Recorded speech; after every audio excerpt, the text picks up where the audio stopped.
Hello guys and welcome back to my YouTube channel Ireadalittle, and this video is going to be my January wrap up.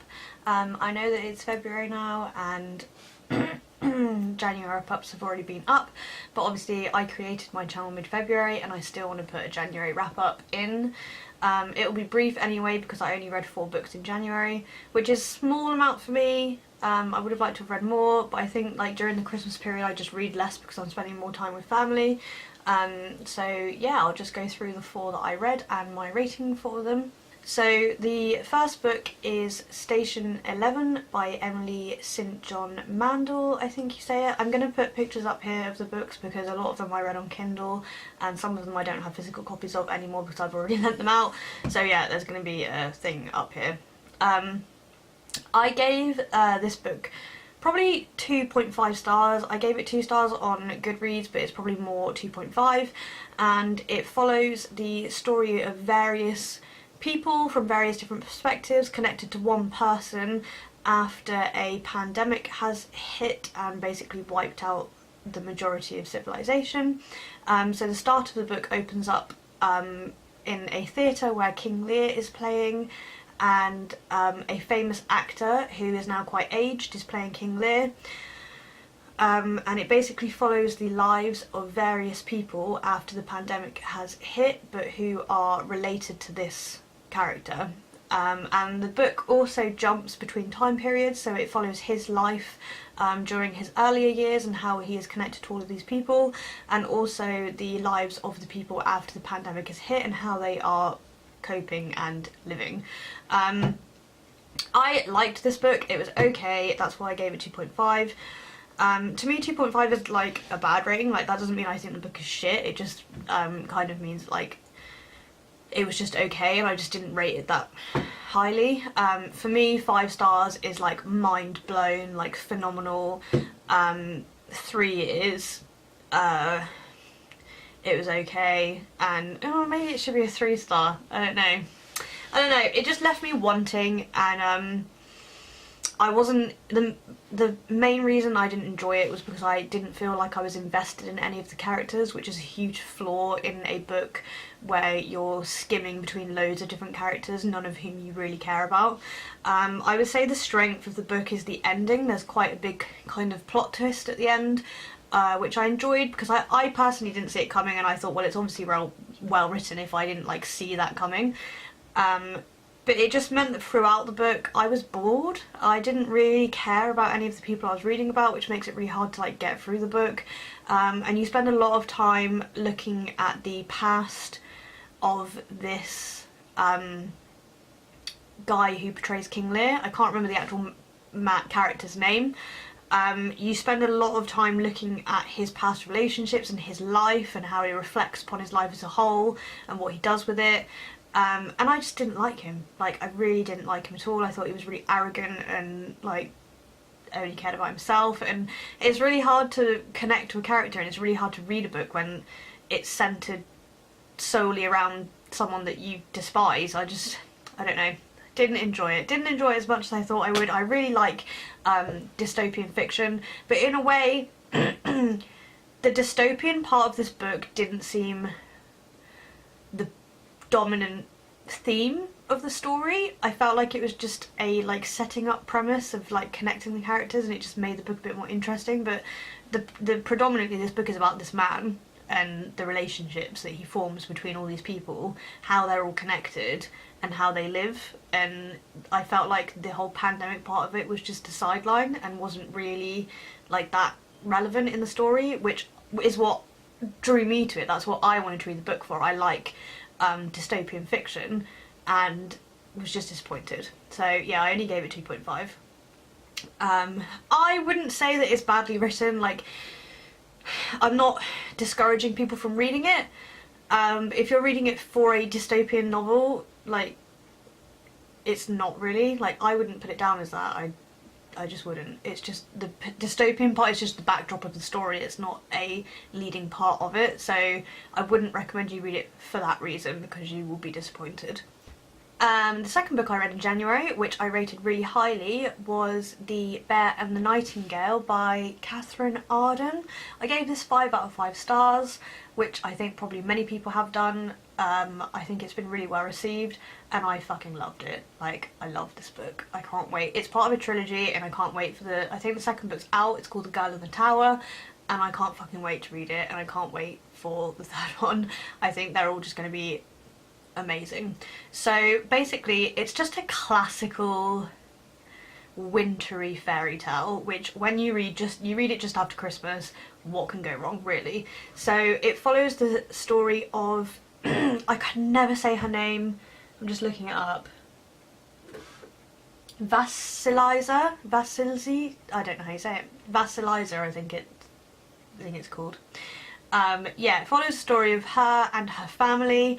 So I think her father's not royalty, but he's quite like high up in society, and it just follows their lives and the story of this little girl and her ability to see demons and things and how this unfolds throughout the story. I'm really not giving too much away because I don't want to ruin it for you, but it's just basically about her relationship with her family and these demons and a not so friendly one who she has to deal with, basically. I don't know what to say because I really don't want to ruin the story for you guys. It's so beautifully written and there's just something about this book that I absolutely love. So the place where it's set is obviously set in Russia, and at the beginning of the book it's just, for me personally anyway, it's made to feel very cold and wintry and stony. Like, I just get this image in my mind of them living in this like stony fortress, not a fortress but like a stony hovel. Like, obviously they live nicely because they're not like peasants, but it just invoked something in me that was just cold and sad and miserable, and it was brought to life by the character and it was made enjoyable and warm by her relationship with her family and her relationship with all of the little like demons that she encounters and her adventures off in the forest, and it just gave warmth to the story that would otherwise have been a kind of sad, meagre world. Like, the happiness that like is evoked from this character and the way that she lives is amazing. I absolutely loved it. And you will be introduced to people in the story who are evil or, you know, aren't so nice, and you really form a relationship with the characters. It's really well done. I loved the little girl in the story and I loved her family, and I really saw the connection between them and the sense of like community, and the like evil characters in the story you really fucking hate. Like, they do such a good job of encouraging you to despise them, essentially, and they really sapped life out of everything. It's just amazing how the story changes from her perspective of being so enchanting to becoming just cold and dead when she's surrounded by these not so nice people. That's the feeling that I got from it anyway. That's why I gave it 5 stars. The story itself is just amazing anyway, and I'm really interested to see how this spans out over a trilogy, just because the first book was so good. Hopefully the second one will be just as good. Fingers crossed. Yeah, I really encourage you guys to read it. I know I haven't given much away about the plot, but hopefully you can go away and look it up yourselves, and then if you like it, pick it up. I really encourage you to. I enjoyed it so much. Okay, the next book that I read in... Sorry guys, it's gotten dark because my camera ran out of battery and I had to charge it, so it's a bit more musky, dusky now. I don't know what I'm saying. What is my hair doing? Oh my god, my hair. Yeah, anyway, I've got like a quiff. Maybe we should tie this up. Maybe we should just do this and like cover the fringe. And the next book that I read in January, many of you have probably already read. It's been really popular, and I think I'm a bit late on the like train here, and that is The Hate You Give by Angie Thomas, which I gave 5 out of 5 stars. I really enjoyed it. It's a book that was inspired by the Black Lives Matter movement and essentially follows the story of Star, who is I think she's 16, and basically she is a bystander of a shooting of police brutality where one of her friends is killed, and it's just essentially how she deals with this and also how her community deal with it as well. It's a really good book. I feel like this is the sort of book that they should be like teaching in schools. Like, this is the sort of like stuff that I would have wanted to be reading as a young adult in school, like coming of age. I feel like it's really important. It's a really good book in the sense of oh my god, guys, it's a really good book in the sense of like looking at the importance of friendship, also looking at the importance of community and finding your voice as a person coming of age, essentially. And I don't know, I just loved it. I thought it was really good. I found it really emotional. Some of the scenes were like, some of the scenes in the book I found quite difficult to read. But yeah, it was a really powerful story, and it's just something I feel like everybody should... Is my camera out of focus? It's a book that I think everybody should read, and it's a book that I feel I wish had been around when I was a young adult. I would have really enjoyed it. And I feel like it's really relevant for young people and everybody to read. So highly recommend, 5 out of 5 stars for that. Finally, the last book that I read in January was called An Almond for a Parrot by Ireadalittle. I gave this 3 out of 5 stars because I did enjoy the book. I didn't enjoy it as much as I thought I would. The plot was actually in the end quite complicated, and the reason that I bought this book in the first place, I think, was because it had been compared to the Sarah Waters novels, who wrote Fingersmith and Tipping the Velvet, and she kind of writes, typically Sarah Waters kind of writes kind of erotic history novels, so there's normally some kind of lesbian relationship, I think, in the novels, but it's usually set in the past, and it's really deep storytelling. Like, she really sets up her characters and she really creates like an intricate world, and they're always really long books and they're always told very in depth. And I was hoping to have that with this book, and I just felt like it let me down a bit more than the Sarah Waters books. So this book's set in London in 1756, and it follows the story of Tully, and at the beginning of the book she's in prison for the murder of a man. I won't say much more around that, but she basically, while she's in prison, she retells her story. She's the narrator and she's telling us what her life has been like and what's happened to her. And then eventually it meets up to present day and events unfold. The book was okay at the end. I liked the way it ended, but I didn't feel very attached to any of the characters, and I don't know, it told her story basically from a young girl and the things that happens to her as she grows up, some of which there's a bit of magic in there.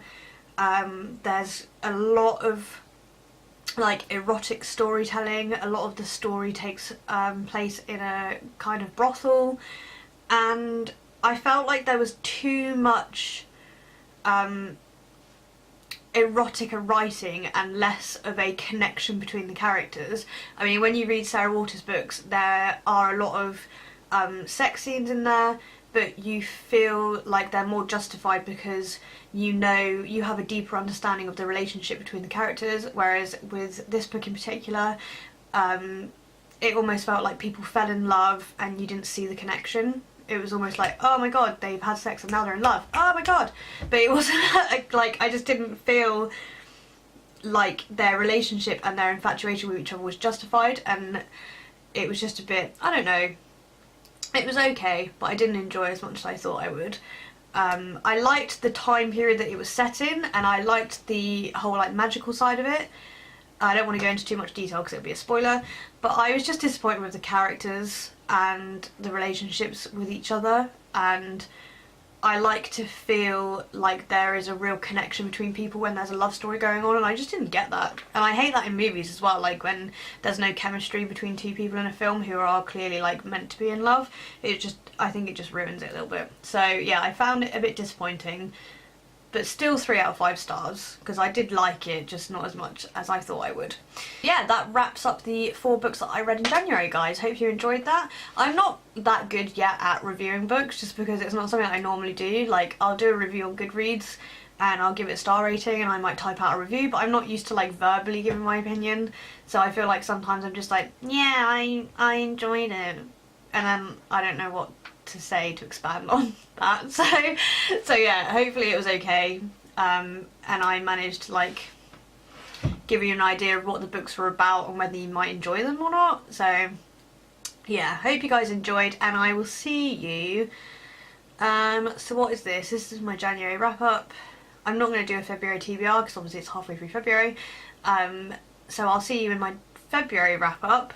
At the moment I think I've read 10 books, so it should be quite a like hefty wrap up. Might be a bit long, might have to be a bit more brief than I am being in this video. So yeah, I will see you guys in my February wrap up.